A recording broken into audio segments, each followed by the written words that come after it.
Dalam upaya mendukung pengembangan pertanian dan untuk memperkuat sektor pertanian Indonesia dalam menghadapi ancaman krisis global, Balitra mengikuti kunjungan Menteri Pertanian Profesor Dr. Haji Syahrul Yassin Limpo SH MSc MH di Kalimantan Selatan pada tanggal 25 November tahun 2022.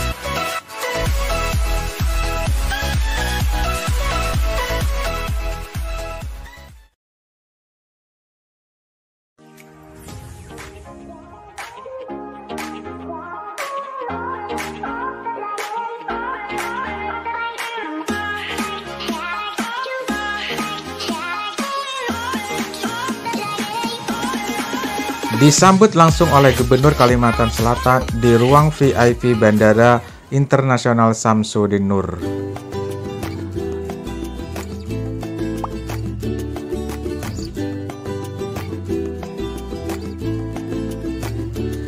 Dalam kunjungannya, Menteri Pertanian memberikan kuliah umum kepada mahasiswa Universitas Lambung Mangkurat Kalimantan Selatan di Banjarbaru. Menurutnya, pertanian adalah sektor yang paling siap dalam memperkuat ekonomi bangsa dibandingkan dengan sektor lainnya.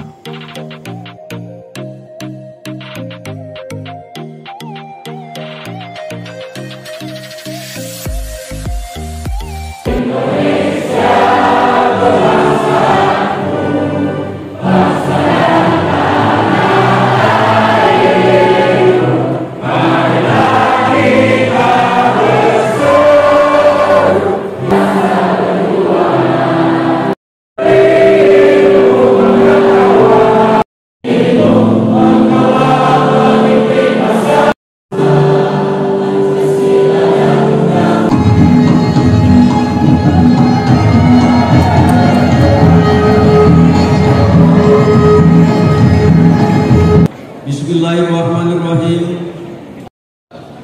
Yang saya hormati Bapak Menteri Pertanian Republik Indonesia, Bapak Profesor Dr. Haji Syahrul Yassin Limpo SH MSc MH.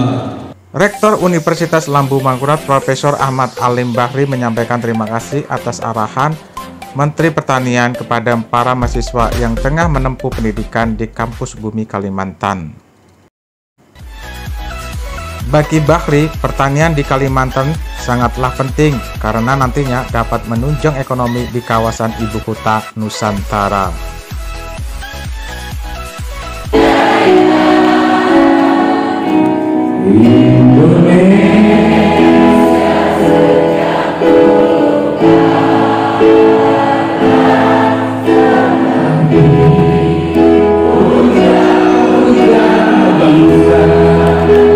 Terima kasih kami untuk rumahku dan ibu berdiri yang telah tidak boleh berakhir hanya sampai saya, kamu dan kita.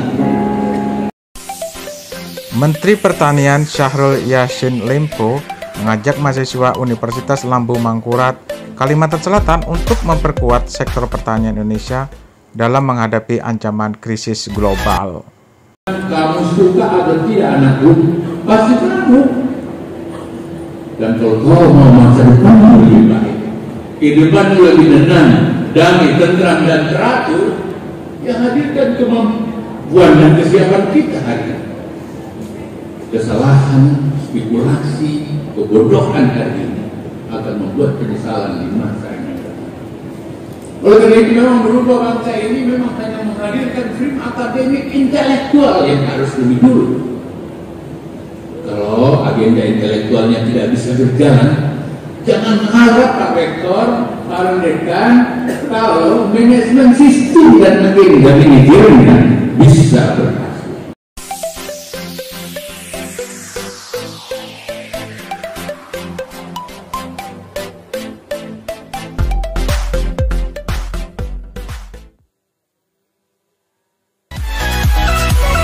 Selanjutnya, Menteri Pertanian Syahrul Yassin Limpo memanen jagung di kawasan Instalasi Penelitian dan Pengkajian Teknologi Pertanian atau IP2TP Banjarbaru, didampingi Kepala Dinas setempat dan jajaran Kementan serta Forkopimda.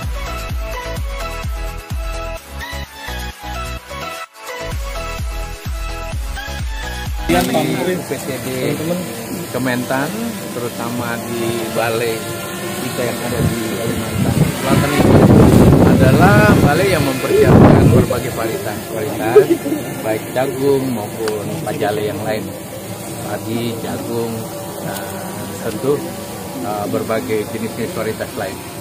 Memang sasaran kita ke depan adalah memperbaiki varietas yang tentu saja kita berharap lebih memiliki daya tahan dan adaptasi terhadap cuaca yang ada, termasuk adaptasi terhadap hama-hama yang diperkirakan akan muncul di saat-saat pergantian cuaca yang sangat ekstrim saat ini.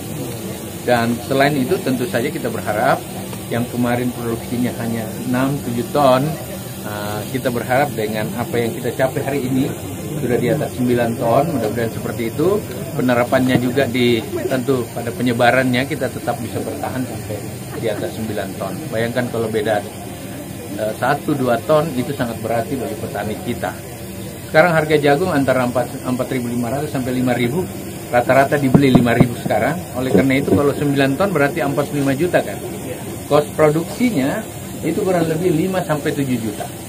Itu sudah cukup maksimal, apalagi boleh ditambah sebenarnya. Sehingga petani kita marginnya, pekerjaannya itu juga harus dihitung ongkos kerjanya. Selain keuntungan harus dihitung, yang kerja di situ harus sudah dapat dihitung. Dan kalau begitu, kalau 45 kita angkatlah menjadi modalnya menjadi 10 juta dengan membayar tenaga kerja yang lebih bagus, masih tersisa 30 juta per hektar. Nah itu berarti sangat-sangat memiliki prospek yang baik. Tahun depan kita rencanakan memang jagung akan menjadi primadona kita selain beras. Beras kita udah cukup bagus, padi kita. Sekarang bahkan kita overstocknya di mana-mana. Saya tadi bicara dengan Gubernur Kalimantan Selatan, overstock kita di atas 40.000 ton sampai 60.000 ton ya. Itu cukup bagus, berarti kita di sini swasembada beras. Besok harus jagung kita harus menjadi bagian-bagian yang kita bisa katakan kita juga bisa swasembada jagung. Nah, selanjutnya nanti prospeknya kita berharap dari satu tahap ke satu tahap seluruh pangan kita ya mudah-mudahan kita bisa dengan mandiri bisa kita persiapkan. Panen jagung di IP2TP Banjarbaru, Menteri Pertanian sebut jagung dapat jadi primadona setelah beras. Menteri Pertanian pun mengungkapkan akan memperbaiki varietas jagung yang lebih tahan terhadap penyakit dan mampu beradaptasi cuaca. Ditambahkan olehnya, melihat hasil panen jagung di IP2TP Banjarbaru ini, Menteri Pertanian optimis akan dapat meningkatkan produktivitas jagung dari 6 ton per hektar menjadi 9 ton per hektar. Setelah mencapai swasembada beras, kita pacu ke depannya untuk swasembada jagung. Yang selanjutnya kita berharap secara bertahap seluruh sumber pangan kita bisa secara mandiri dipenuhi. Oleh petani Pak yang di desa, walaupun petani sudah berbuat yang terbaik untuk bangsa dan negara ini. Kementerian Pertanian sudah berbuat untuk petani-petani kita. Mereka tahu semua Pak. Kalau adalah yang mau impor dan lain-lain itu adalah pengecualian untuk bangsa dan negara ini. Urat nadi dan darah pun mereka perjuangkan. Petani berumpur-umpur itu mereka perjuangkan. Dan saya paling terdepan Pak untuk bagaimana petani kita tetap terjaga. Petani kita yang kena COVID sudah begitu banyak, mereka meninggal pun tidak ada penghargaan. Pada saat kita turun produksi sedikit saja, kita begitu banyak diserang. Tapi pada saat kita 10 tahun terakhir saja, kita naik produksi kita, tidak pernah orang memberi pengakuan hebat kepada petani kita. Petani yang berjuang Pak. Pada saat seperti ini, kitalah pertanian. Pak Menteri dan kami semua adalah berjuang untuk bangsa dan negara ini. Kami tetap di belakang Pak Menteri dan tetap menolong bahwa pertanian Indonesia itu hebat. Biar saja orang tidak mengakui apapun cerita orang, nanti akhirat yang mengakuinya Pak. Demikian, terima kasih. Assalamualaikum warahmatullahi wabarakatuh. Maghrib, salam hormat, salam sejahtera untuk kita semua.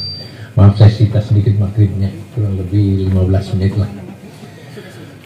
Yang saya hormati tentu saja Pak Kadis bersama semua jajaran di Kalimantan Selatan dan stakeholder lainnya termasuk Kang Wil, Bank Indonesia, terima kasih hadir. Pak Habib yang mendampingi saya selaku anggota DPD dari Kalimantan Selatan yang saya hormati, hadirin sekalian yang berbahagia. Alhamdulillah syukranillah, Wala haula wala quwata illa billah. Rabbi shalli sotri wa yassir li amri wahlulatan min lisani yafqahu qawli jalali yasiran min ahli. Saya tidak perlu menambahkan apa yang disampaikan Pak Kadis tadi. Kalimantan Selatan 100% seperti itulah. Oleh karena itu saya berharap kita semua yang berada dalam stakeholder pertanian, terutama jajaran Kementan, termasuk jajaran pemerintah, clue kita atau tematik kita, yuk bela negara melalui pertanian, dan kita semua berjuang untuk rakyat dan petani Indonesia. Kira-kira seperti itu. Tanamkan di hati kita, tanam dari cara pandang kita bahwa kita pembela negara nih. Bukan kita yang mendistorsi negara, bukan hanya cari-cari untung dari negara, tetapi kita pembela negara. Dan kita menjadi pejuangnya rakyat di bidang pertanian. Kita yang membela petani, bukan kita yang akal-akalin petani, bukan. Kenapa itu?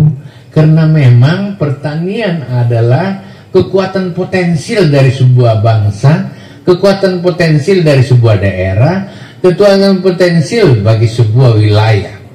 Mau desa mau baik, mau kabupaten, kecamatan mau baik, provinsi mau baik, bangsa ini bisa baik kalau kokoh pertaniannya. Dan pertanian ada di muka mata kita. Pertanian modal yang paling utama dari negeri ini. Bayangkan mataharinya terus bersinar, anginnya terus. Orang yang tidak miskin, mungkin tidak kaya-kaya amat, tapi tidak miskin itu. Karena minimal selesai makanannya. Lebih yang dia tanam dari yang dia makan dalam 1 tahun, besok dia bisa jual kan. Kalau dia tidak bisa jual, mungkin dia menjadi orang yang membagi-bagikan pada keluarga dan masyarakat, dan ini menjadi bagian dari ibadah kita. Oleh karena itu, bertani sudah menjadi pilihan. Siapa yang ngurus pertanian dengan baik, menurut saya, insya Allah masuk surga. Ayo sama-sama di Kalimantan Selatan. Sudah tidak saatnya Kalimantan Selatan kalah dengan Jawa kan? Apa yang berbeda? Apalagi di era digital seperti ini tidak ada lagi. Kita bisa nyontek di mana-mana, tinggal ngambil referensinya dari awan. Mr. Google siap. Di mana-mana ada ya referensi yang bisa kita tarik kan. Ya gitu banyak konten tentang pertanian, kemajuan dan lain-lain. Hal lain bahwa dulu kita kesulitan karena biasanya modal jadi persoalan. Sekarang pemerintah dengan Bank Indonesia dengan KUR yang ada itu kan menjadi modal. Tidak ada lagi bagi-bagi Bapak. Kalau kita turun minta alsintan, kalau kita turun minta bibit, enggak. Ayo cari sendiri. Kita pakai uang pemerintah. Uang pemerintah ini bukan tanpa subsidi karena KUR itu disubsidi.